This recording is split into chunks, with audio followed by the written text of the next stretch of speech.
Friends, मैं अभय वाजपेयी हाजिर हूँ कक्षा 11 से संबंधित अपने अगले लेक्चर के साथ। पिछले लेक्चर में हम लोगों ने एक नए लेसन की शुरुआत की थी, सदिश विश्लेषण। तो सदिश विश्लेषण में अदिश राशियाँ क्या होती हैं, सदिश राशियाँ क्या होती हैं, इनको निरूपित कैसे करेंगे, इन समस्त बिंदुओं पर बात हो गई थी। आज हम लोग पढ़ेंगे कि वेक्टर से संबंधित कुछ महत्वपूर्ण परिभाषाएँ।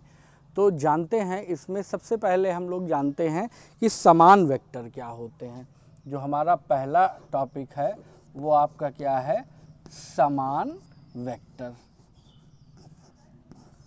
तो ध्यान दीजिए, वेक्टर क्या होता है आप सभी को मालूम ही है कि वेक्टर ऐसी राशियां होती हैं जिनमें परिमाण के साथ साथ क्या होती है, दिशा की भी आवश्यकता होती है। जिन्हें व्यक्त करने के लिए परिमाण के साथ साथ दिशा की भी आवश्यकता होती है, वो होती हैं वेक्टर।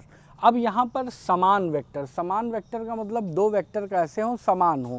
समान कब होंगे, जैसे एक फिगर की मदद से समझिए। एक ये आपका कोई वेक्टर ए हमने खींच लिया, अब दूसरा एक वेक्टर हम बी खींचें और बी इस प्रकार हो कि ये आपका वेक्टर ए के क्या हो, समांतर हो। तो वेक्टर ए और वेक्टर बी ये दोनों एक दूसरे के क्या हों, समांतर हों, पहली बात। दूसरी बात, जितना लंबाई वेक्टर ए की है उतना ही लंबाई वेक्टर बी की भी हो, अर्थात दोनों की लंबाइयाँ क्या हों, समान हों। और तीसरी बात, दोनों की दिशाएं भी समान हो। ये इधर से इधर मतलब पश्चिम से पूरब की ओर इसकी दिशा भी है और बी की दिशा भी पश्चिम से पूरब की ओर है। तो जब ये तीन कंडीशन आपकी क्या होंगी, फुलफिल होंगी, पहला क्या होना चाहिए, ये समांतर होने चाहिए। दूसरा क्या होना चाहिए, लंबाई में बराबर होने चाहिए। और तीसरा क्या होना चाहिए कि इनकी दिशाएं भी समान हों। तो इस प्रकार के जो भी दो वेक्टर होते हैं वो दोनों वेक्टर समान वेक्टर कहलाते हैं। तो समान वेक्टर से संबंधित फिगर ये है और थ्योरी आपकी स्क्रीन पर डिस्प्ले हो रही है, आप वीडियो पॉज करके उसे नोट कर सकते हैं। अब समान वेक्टर के बाद नंबर 2 आता है किसका, असमान वेक्टर। ये तो हो गया आपका समान वेक्टर। असमान वेक्टर या असमान वेक्टर को हम लोग बोलते हैं विपरीत वेक्टर। दूसरा असमान वेक्टर भी आप बोल सकते हैं और दूसरा इसे हम क्या बोल सकते हैं, विपरीत वेक्टर। तो विपरीत वेक्टर में क्या हो जाएगा, जरा ध्यान दीजिए, बिल्कुल सेम टाइप से जैसे ये आपका ए है और ये आपका बी है, दोनों एक दूसरे के समांतर हैं, दोनों की लंबाइयाँ भी क्या हों, समांतर हों, मतलब बराबर हों, मगर दोनों की जो डायरेक्शंस हैं वो क्या हो जाएं, चेंज हो जाएं। चेंज होने का मतलब ए की डायरेक्शन आप देख रहे हैं पूर्व से पश्चिम की ओर है, जबकि बी की डायरेक्शन पश्चिम से पूर्व की ओर है। तो अब यहाँ पर क्या है, इनमें सब कुछ समानता है मगर इनकी दिशाएं क्या हैं, विपरीत हैं। तो हम कह सकते हैं कि ऐसे दो वेक्टर जो एक दूसरे के समांतर हों, लंबाई में बराबर हों, परंतु दिशा में एक दूसरे के क्या हों, विपरीत हों, तो इस प्रकार के जो दो वेक्टर आते हैं उन्हें हम असमान वेक्टर या विपरीत वेक्टर के नाम से जानते हैं। तो विपरीत वेक्टर की परिभाषा आप वीडियो पॉज करके नोट डाउन कर सकते हैं। इसके बाद जो तीसरा वेक्टर आता है उसे हम लोग बोलते हैं एकांक वेक्टर।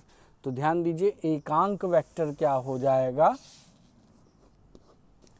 एकांक वेक्टर। देखिए, जो भी एकांक वेक्टर होता है उस एकांक वेक्टर को हम लोग सदैव ए कैप से प्रदर्शित करते हैं, इस बात को आप ध्यान दीजिएगा। और ए कैप बराबर होता क्या है, वेक्टर ए, और अपॉन में क्या होता है, मॉड ऑफ वेक्टर ए। अब इसका मतलब समझिए, इनका मतलब क्या होता है। वेक्टर ए का मतलब आप समझ रहे हैं कि वेक्टर ए, और मॉड ऑफ वेक्टर ए का मतलब है वेक्टर ए का परिमाण।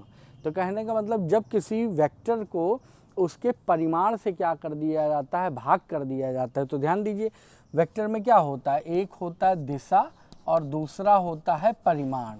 अब यहाँ पर दिशा और परिमाण दोनों थे, परिमाण। अब यहाँ पे बटे में क्या कर दिया गया, इसे इसके परिमाण से क्या कर दिया गया, भाग कर दिया गया। तो परिमाण से परिमाण क्या होगा, कट जाएगा, बचेगा क्या, दिशा। तो इसका मतलब ऐसा सदिश जो किसी सदिश की क्या करे या किसी राशि की सिर्फ डायरेक्शन को प्रदर्शित करता हो, वो आपका क्या होगा, उसका एकांक वेक्टर कहलाता है। और एकांक वेक्टर होता क्या है, एकांक वेक्टर किसी वेक्टर राशि को जब हम उसके परिमाण से क्या कर देते हैं, भाग कर देते हैं, तो हमें उसका एकांक वेक्टर प्राप्त होता है। तो इस प्रकार से ये आपका एकांक वेक्टर क्या होता है, ये भी आपका क्या हुआ, फिनिश हुआ। अब इसके बाद हम जानेंगे, इससे संबंधित परिभाषा भी आप नोट कर लीजिएगा। और अब हम जानते हैं कि ये लंब कोणीय एकांक वेक्टर क्या होते हैं। अब आइए हम बात करते हैं लंब कोणीय वेक्टरों की। तो लंब कोणीय वेक्टर का मतलब क्या होगा, लंब कोणीय वेक्टर। देखिए इनके नाम से ही जाहिर है, लंब कोणीय मतलब जो क्या हो, लंब का मतलब होता है 90 डिग्री का कोण बनाने वाले, मतलब ऐसे वेक्टर जो एक दूसरे से 90 अंश का कोण बनाते हैं, वे एक दूसरे के लिए लंब कोणीय वेक्टर कहलाते हैं। इन वेक्टरों को हम कैसे रिप्रेजेंट करेंगे, ध्यान दीजिए। जैसे ये आपका एक्स अक्ष है, ये आपका वाई अक्ष है, और ये आपका क्या है, जेड अक्ष है। तो एक्स अक्ष के अनुदिश इसके एकांक वेक्टर को हम लोग वेक्टर आई से प्रदर्शित करते हैं। वाई के अनुदिश जो एकांक वेक्टर होता है इसे जे से प्रदर्शित करते हैं, और जेड अक्ष के अनुदिश जो होता है उसे किससे प्रदर्शित करते हैं, के से प्रदर्शित करते हैं। तो ये जो आपके ये आई जे के, देखिए ये लाइन इधर है, बट ये एक्चुअल प्रैक्टिस में ये लाइन इधर होती है, ठीक है, ऐसे ऐसे ऐसे, ये लाइन इधर, ये लाइन इधर, ये एक्स, ये वाई और ये जेड। तो यहाँ पे तीनों एक दूसरे के क्या होंगे, लंबवत होंगे। तो कहने का मतलब है कि ये जो एक्स वाई और जेड एक्सिस के एकांक वेक्टर जो होते हैं, ये परस्पर एक दूसरे से लंब होते हैं, या परस्पर एक दूसरे पर लंब होते हैं। और ये जो आपके वेक्टर होते हैं, इन वेक्टरों को ही हम क्या कहते हैं, लंब कोणीय वेक्टर कहते हैं। तो इसका मतलब क्या है कि आई जे और के ये हमारे क्या हो जाएंगे, लंब कोणीय वेक्टर हो जाएंगे। अब लंब कोणीय वेक्टर के बाद में नंबर आता है शून्य वेक्टर का। इसके पश्चात नंबर किसका आता है, शून्य वेक्टर का। तो जरा ध्यान दीजिए, शून्य वेक्टर आपका क्या होगा। देखिए शून्य का मतलब ही है, शून्य का मतलब क्या, शून्य मतलब यहाँ पे कुछ भी ना हो।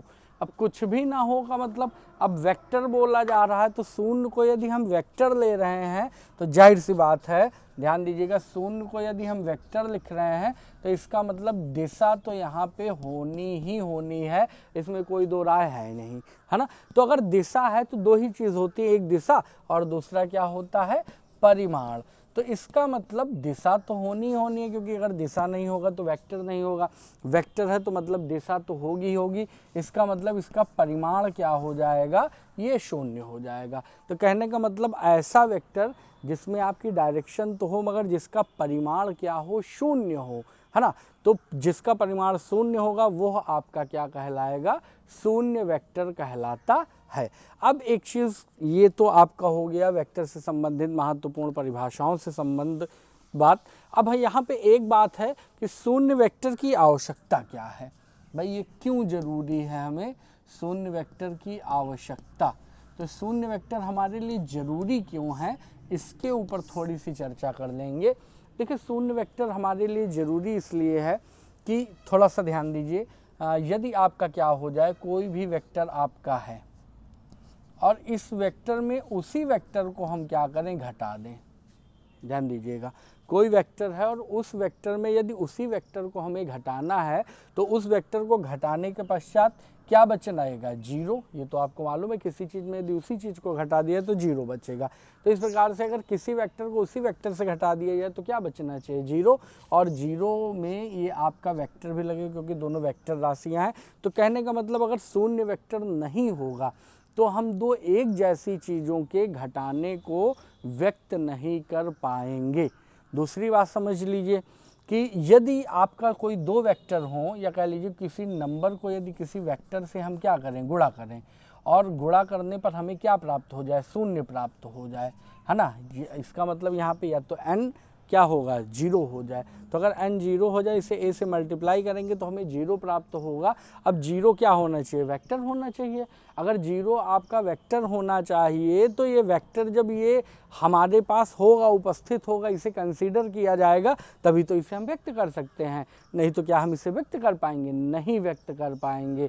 तो इस प्रकार से ये कुछ कारण हैं कि यदि इनका शून्य वेक्टर को हम नहीं लेंगे तो ये कुछ ऐसी बातें हैं जिनको व्यक्त करना, वेक्टर के अंतर्गत जिनको व्यक्त करना ही बहुत मुश्किल हो जाएगा। तो इनके अतिरिक्त एक दो रीज़न और भी हैं, वो आपकी स्क्रीन पर डिस्प्ले हो रहे होंगे, तो इन चीज़ों को आप नोट कर लीजिएगा।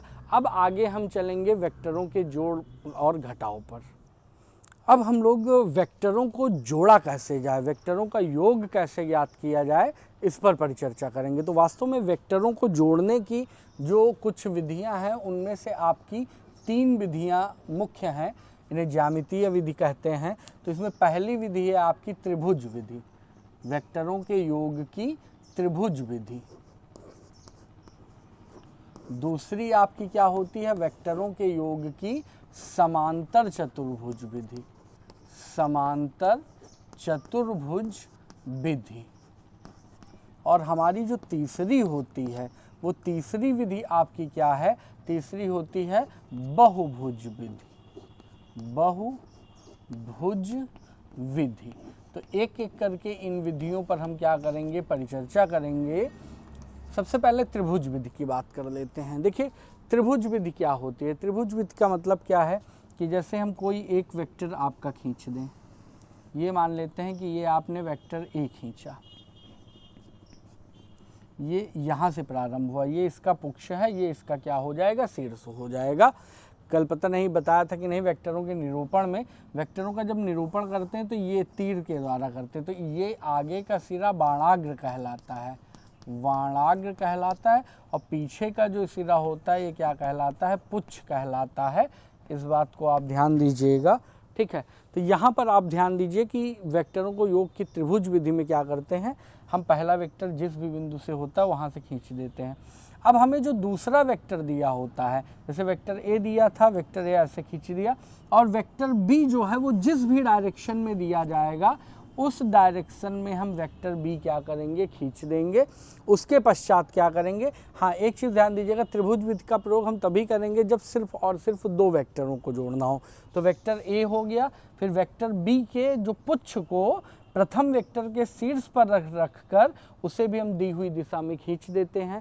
इसके पश्चात क्या करते हैं कि प्रथम जो आपके वेक्टर का पुच्छ था उसे अंतिम वेक्टर के शीर्ष से क्या करते हैं? इस प्रकार से मिला देते हैं। इसे अगर रिजल्टेंट आर बोलें तो आर जो है वो वेक्टर ए और वेक्टर बी के योग को क्या करता है? प्रदर्शित करता है। तो सीधा सा मतलब है कि यदि वेक्टर ए खींच दिया जाए और वेक्टर ए के बाणाग्र पर दूसरे वेक्टर बी के पुच्छ को रखकर दी गई दिशा में खींच दिया जाए तो प्रथम वेक्टर के पुच्छ को अंतिम वेक्टर के शीर्ष से मिलाने वाले जो ये वेक्टर होगा या जो ये रेखा होगी, ये रेखा वास्तव में इन दोनों वेक्टरों के योग को प्रदर्शित करती है। अब इसके बाद दूसरी विधि क्या आती है हमारी? समांतर चतुर्भुज विधि। समांतर चतुर्भुज विधि, इससे संबंधित थ्योरी आपको आपके जो है स्क्रीन पर मिल जाएगी, नोट कर लीजिएगा आप। समांतर चतुर्भुज विधि में क्या होता है कि जैसे आपने एक जो आपका दिया हुआ वेक्टर, वेक्टर ए ये खींचा, अब देखिए अभी 2 जब हम इसका योग कर रहे थे यहाँ पे, तो हमने दूसरे वेक्टर को इसके पुच्छ मतलब इसके शीर्ष पर रखा था, दूसरे वेक्टर के पुच्छ को, तब इसे दी गई डायरेक्शन में खींचा था। अब यहाँ पे हम क्या करते हैं, जिस बिंदु से हम वेक्टर ए को खींचते हैं उसी बिंदु से वेक्टर बी को भी हम क्या करते हैं? खींच देते हैं, जिस भी दिशा में वो दिया हुआ हो, इस प्रकार से। अब इसके पश्चात क्या करते हैं कि वेक्टर बी के बराबर, वेक्टर बी के समांतर हम क्या करते हैं? एक दूसरा वेक्टर इस प्रकार से खींच लेते हैं, और वेक्टर ए के समांतर भी एक वेक्टर हम क्या करते हैं? खींच लेते हैं, जो आगे जाके किसी बिंदु पर मिलते हैं। तो इस प्रकार से ध्यान दीजिए, तो इसके समांतर ये रेखा, इसके समांतर ये रेखा, तो एक समांतर चतुर्भुज तैयार हो जाता है। अब यदि इस समांतर चतुर्भुज का हम कोई विकर्ण खींच दे, बड़ा वाला विकर्ण, तो इसका जो बड़ा वाला विकर्ण होता है, इसका ये बड़ा विकर्ण क्या करता है? इन दोनों के योग, ए और बी के योग को क्या करता है? प्रदर्शित करता है। तो इस प्रकार से अगर 2 वेक्टर हमें दिए जाएं तो उन्हें आप चाहें तो त्रिभुज विधि से भी आप जोड़ सकते हैं, उन्हें यदि आप चाहें तो चतुर्भुज विधि से भी जोड़ सकते हैं। और तीसरी और अंतिम विधि है बहुभुज विधि। तो बहुभुज विधि में क्या करेंगे, जैसे आपको बहुत सारे वेक्टर दे दिए जाएं तो इसमें हम क्या करेंगे, पहला वेक्टर जो भी दी गई दिशा है उसमें खींच लेंगे, वेक्टर ए जैसे है तो इसको खींच लिया। फिर दूसरा वेक्टर बी जो है उसे भी दी गई दिशा में खींच लेंगे। कैसे, पहले के तरीके से, प्रथम वेक्टर के बाणाग्र पर द्वितीय वेक्टर के पुच्छ को रखकर। फिर तीसरा जो वेक्टर दिया जाएगा उसमें भी यही करेंगे कि जो आपका तीसरा वेक्टर होगा उसके पुच्छ को प्रथम वेक्टर के मतलब द्वितीय वेक्टर के शीर्ष पर रखकर क्या करेंगे, खींच लेंगे। ये वेक्टर सी हो गया। और इसी प्रकार से जो अगर आपको अगला कोई वेक्टर दिया जाएगा डी तो उसे भी हम खींच लेंगे। तो इसमें यहाँ पे देखिए कई सारे वेक्टर जोड़ लिए गए। और बिल्कुल ऐसा ही कि प्रथम वेक्टर के पुच्छ को अंतिम वेक्टर के शीर्ष से क्या करेंगे, मिला देंगे। तो प्रथम वेक्टर के पुच्छ को अंतिम वेक्टर के शीर्ष से मिलाने वाली ये जो रेखा होगी, इसे अगर आप आर कहें, तो ये इन सब के योगफल को क्या करेगी, प्रदर्शित करेगी। ठीक है, तो इस प्रकार से ये जो आपकी तीनों विधियां हैं वेक्टरों के योग की, त्रिभुज विधि, समांतर चतुर्भुज और बहुभुज विधि, ये आपकी तीनों यहाँ पे कवर हो गई। संबंधित थ्योरी आप नोट कर सकते हैं। तो आज के वीडियो में इतना ही। जल्द ही मिलेंगे अपने नेक्स्ट लेक्चर में अपने नेक्स्ट टॉपिक के साथ। तब तक के लिए धन्यवाद।